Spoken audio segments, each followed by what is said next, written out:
comentou, a mudança ela gera uma resistência. Isso é normal do ser humano. A gente está muito acomodado, muito acostumado. Muitas vezes a gente nem analisa direito qual é a mudança e qual é os propósitos e o pessoal reclama. Então, num primeiro momento, essas mudanças de maior proporção, por exemplo, como essa última que a gente teve da mudança de sentido de duas vias importantes do município, né, no sistema binário, ela gerou um desconforto, muitas pessoas não gostaram e tal, e fizeram reclamações. Isso faz parte. Cabe ao poder público explicar, orientar e fazer as adaptações, as melhorias necessárias para aquilo. Né? A gente entende que essas decisões foram tomadas em cima do estudo técnico. Foi feito um planejamento e a gente entende que isso é o melhor. Eu, particularmente, e olhando pela minha profissão, eu acho muito benéfico o sentido único. Dá muita fluidez e aumenta, claro que existem pontos de conflito, mas aumenta também a questão da segurança de forma geral, porque tu evita, na maioria, praticamente que em toda essa via, o acidente que mais mata, que é a colisão frontal.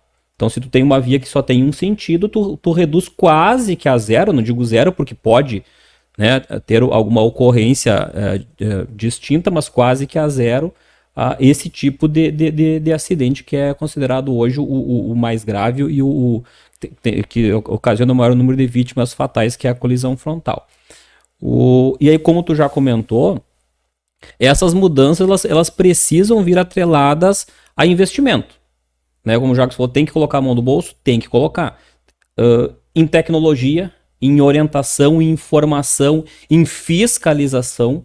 Muitas vezes precisa do poder da lei, da fiscalização, para alguns condutores, né, precisam ver isso, né, sentir a fiscalização para se readaptar. Não é para todos, obviamente, no primeiro momento, com orientação, com educação, mas a fiscalização faz parte do processo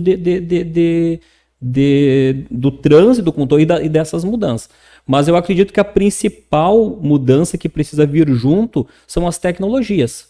Semáforos inteligentes, falando da velocidade, né?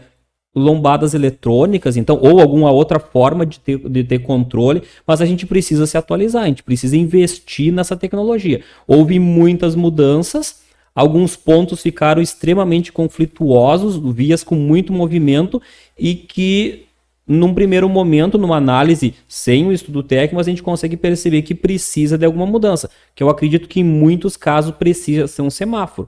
Um semáforo talvez que tu possa fazer combinado, né? Cidades maiores a gente consegue perceber isso, é uma combinação. Tempos, né? Exato, então... É um para o pedestre e dois. Então, essa mudança principal, ela vai acarretar em outras pequenas mudanças que precisam vir se adaptando.